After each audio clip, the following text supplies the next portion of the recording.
ஒரு கேள்வி கேட்கிறேன். நேர்மையா பதில் சொல்லுங்க.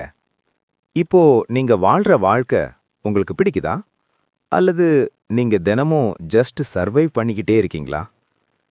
நீங்க டயர்டா இருக்கீங்களா? மனசு உடைஞ்ச மாதிரி ஃபீல் ஆகுதா? எவ்வளவு முயற்சி பண்ணாலும் லைஃப் முன்னே போற மாதிரி தெரியலையா? நீங்க மட்டும் இல்ல. இந்த உலகத்துல ஆயிரக்கணக்கான பேர் இதே நிலையில தான் இருக்காங்க. ஆனா ஒரு டிஃபரன்ஸ் இருக்கு. சில பேர் அதே பெயின்ல இருந்து ஒரு சாம்ராஜ்யம் கட்டுறாங்க. மற்ற சில பேர் அதே பெயின்லயே மூழ்கி போயிடுறாங்க. கொஸ்டின் என்னன்னா, நீங்க எந்த சைடு? நீங்க இப்போ இந்த வீடியோ பார்க்கறது டைம் பாஸ்க்காகனா? அல்லது உங்க வாழ்க்கையே மாற்றணும்னு ஒரு லாஸ்ட் ஹோப் ஆகனா? ஏன்னா, இந்த வீடியோ முடிஞ்ச பிறகு நீங்க அதே மனிதனா இருக்க மாட்டீங்க. யாரும் உங்கள காப்பாத்த வரமாட்டாங்க. உங்க ப்ராப்ளம்ஸ் யாருக்கும் முக்கியம் இல்ல. இந்த உலகம் ஸ்ட்ராங்கா இருப்பவர்களுக்கு தான் இடம் தரும். வீக்கா இருந்தா அது உங்கள மிதிச்சு போயிடும். ஆனா இங்க ஒரு உண்மை இருக்கு. உங்க வாழ்க்கை இப்போ எந்த லெவல்ல இருந்தாலும் அத மாற்ற பவர் யாரிடமும் இல்ல. உங்களுக்குள்ள தான். இன்று நீங்க ஒரு முடிவெடுக்க போறீங்க. அல்லது நீங்க எப்போலோ இருந்த அதே மனிதனாக மீதமுள்ள வாழ்க்கையை கழிக்க போறீங்க. இது ஒரு வீடியோ இல்ல. இது உங்க லைஃபோட டர்னிங் பாயிண்ட். நெருப்பாய் எழு. ஆரம்பிக்கலாம். பாகம் 1. இருளை எதிர்கொள்ளுதல். இன்று நீங்கள் இந்த வார்த்தைகளை கேட்கிறீர்கள் என்றால், உங்கள் வாழ்க்கையில் ஏதோ ஒரு புள்ளியில் நீங்கள் நின்று கொண்டிருக்கிறீர்கள் என்று அர்த்தம். ஒருவேளை நீங்கள் பெரும் தோல்வியை சந்தித்திருக்கலாம், உங்கள் கனவுகள் நொறுங்கியிருக்கலாம், அல்லது அடுத்தது என்ன செய்வது என்று தெரியாத ஒரு குழப்பமான நிலையில் நீங்கள் இருக்கலாம். முதலில் ஒன்றை மனதார ஏற்றுக்கொள்வோம். வலி என்பது நிஜம். உங்கள் கஷ்டங்கள், உங்கள் கண்ணீர், உங்கள் ஏமாற்றங்கள் அனைத்தும் உண்மையானவை. எல்லாம் சரியாகிவிடும், கவலைப்படாதே என்று போலியான ஆறுதல் சொல்ல நான் வரவில்லை.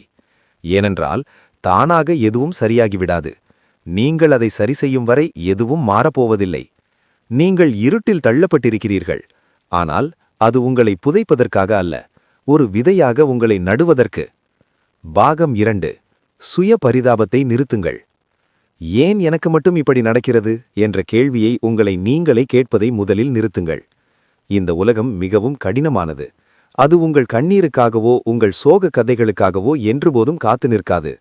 நீங்கள் அழுது கொண்டே உட்கார்ந்திருந்தால் காலம் உங்களை கடந்து சென்று கொண்டே இருக்கும். உங்கள் பின்னணி ஒரு தடை அல்ல. உங்களிடம் பணம் இல்லாதது ஒரு தடையல்ல. உங்களை சுற்றி யாரும் உங்களை நம்பாதது ஒரு தடையல்ல.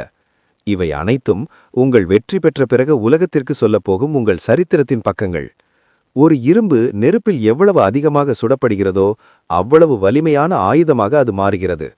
உங்களின் ஒவ்வொரு வலியும் உங்களை வலிமையாக்கிக் கொண்டிருக்கிறது என்பதை உணருங்கள். பாகம் 3. மற்றவர்களின் விமர்சனங்கள். உன்னால் முடியாது, உனக்கு இது செட் ஆகாது, நீ எல்லாம் எங்க உருப்பட போற என்ற கேள்விகளை உங்கள் உறவினர்களோ நண்பர்களோ அல்லது இந்த சமூகமோ உங்களை பார்த்து கேட்டிருக்கலாம். அவர்களின் வார்த்தைகளை கேட்டு நீங்கள் ஏன் முடங்கி போக வேண்டும்? அவர்கள் உங்கள் வாழ்க்கையை வாழப்போவதில்லை. உங்கள் பசிக்கு அவர்கள் உணவு தரப்போவதில்லை. உங்கள் கனவுகளின் எல்லைகளை தீர்மானிக்க அவர்கள் யார்? யதார்த்தம் இதுதான். மக்கள் நீங்கள் தோற்கும்போது உங்களை பார்த்து சிரிப்பார்கள். நீங்கள் ஜெயிக்கும்போது உங்களை பார்த்து பொறாமைப்படுவார்கள். ஆக இந்த சமூகத்தின் விமர்சனங்களுக்காக உங்கள் வாழ்க்கையை வாழாதீர்கள். காதுகளை மூடிக்கொள்ளுங்கள். உங்கள் செயல்கள் மட்டும் சத்தமாக பேசவிடுங்கள். ஒரு சிங்கம் தன் பாதையில் குறைக்கும் நாய்களை பார்த்து திரும்பி நிற்பதில்லை. அதன் கவனம் முழுவதும் இலக்கின் மீது மட்டுமே இருக்கும். பாகம் 4. ஒழுக்கமே வெற்றியின் திறவுகோல். மோட்டிவேஷனல் என்பது ஒரு தீக்குச்சி மாதிரி. அது சட்டென்று பற்றிக்கொள்ளும், ஆனால் சில நிமிடங்களில் அணைந்துவிடும். உங்களை தினமும் காலையில் படுக்கையிலிருந்து எழுப்புவது உந்துதலாக இருக்கக்கூடாது. அது உங்கள் ஒழுக்கமாக இருக்க வேண்டும். உங்களுக்கு உடற்பயிற்சி செய்ய பிடிக்கவில்லையா? செய். படிக்க பிடிக்கவில்லையா? படி. வேலை செய்ய சலிப்பாக இருக்கிறதா? எழுந்து போய் வேலை செய். உங்கள் உணர்ச்சிகளுக்கும் உங்கள் செயல்களுக்கும் சம்பந்தம் இருக்கக்கூடாது. ஒரு நாள் நீங்கள் சோகமாக இருக்கலாம், அடுத்த நாள் உற்சாகமாக இருக்கலாம். ஆனால் உங்கள் இலக்கை நோக்கிய உழைப்பு தினமும் ஒரே மாதிரி இருக்க வேண்டும். வெற்றியாளர்கள் தங்களுக்கு பிடித்திருக்கிறதோ இல்லையோ செய்ய வேண்டியதை செய்து கொண்டே இருப்பார்கள். பாகம் 5. பயத்தை எரித்துவிடுங்கள். தோல்வியை பார்த்து ஏன் பயப்படுகிறீர்கள்? நீங்கள் இழப்பதற்கு இங்கே என்ன இருக்கிறது? பிறந்தபோது நாம் எதையும் கொண்டு வரவில்லை. இறக்கும்போதும் எதையும் கொண்டு செல்லப் போவதில்லை. இடையில் உள்ள இந்த சிறிய வாழ்க்கையில் எதற்கும் துணிந்து இறங்கி போராடுங்கள். நீங்கள் எடுத்த காரியத்தில் தோற்றால் என்ன நடக்கும்? அதிகபட்சம் மீண்டும் முதல் படியிலிருந்து தொடங்க வேண்டியிருக்கும், அவ்வளவுதானே? ஆனால் இந்த முறை நீங்கள் பூஜ்யத்திலிருந்து தொடங்க மாட்டீர்கள், அனுபவத்திலிருந்து தொடங்குவீர்கள். பாகம் 6. இன்று, இந்த நிமிடம். நாளை பார்த்து கொள்ளலாம் என்ற வார்த்தைதான் பலருடைய கனவுகளின் சுடுகாடு. நாளை என்பது ஒரு மாயை. உங்களுக்கு கொடுக்கப்பட்டிருக்கும் ஒரே நேரம் இன்று, இந்த நிமிடமே. உங்கள் கைகளில் உள்ள மொபைலை கீழே வையுங்கள்.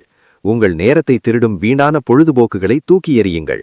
நீங்கள் தூங்கும்போது உங்களை விட புத்திசாலி ஒருவன் விழித்திருந்து உழைத்துக் கொண்டிருக்கிறான் என்பதை நினைவில் வையுங்கள். நீங்கள் உங்கள் நேரத்தை வீணாக்கும் ஒவ்வொரு நொடியும் யாரோ ஒருவர் உங்களை முந்தி செல்கிறார். பாகம் 7. இறுதி போராட்டம். The final push. உங்களுக்குள் இருந்த அந்த பழைய மனிதனை இன்றோடு கொன்றுவிடுங்கள். சோம்பேறித்தனமான, பயந்த, மற்றவர்கள் பேச்சை கேட்டு முடங்கிப்போன அந்த பழைய மனிதன் இனி உங்களுக்கு தேவையில்லை. கண்ணில் நெருப்போடு எழுங்கள். உங்கள் இலக்கு எதுவாக இருந்தாலும், அது ஒரு தேர்வில் வெற்றி பெறுவதானாலும், ஒரு புதிய தொழிலை தொடங்குவதானாலும், உடல் எடையை குறைப்பதானாலும், அல்லது உங்கள் குடும்பத்தை வறுமையிலிருந்து காப்பாற்றுவதானாலும், அதற்காக உங்கள் உயிரை கொடுத்து உழையுங்கள். உங்கள் வெற்றியின் சத்தம் உங்களை அவமானப்படுத்தியவர்களின் காதுகளை கிழிக்க வேண்டும். நீங்கள் நடந்தால் இந்த பூமி உங்கள் காலடியின் உறுதியை உணர வேண்டும்.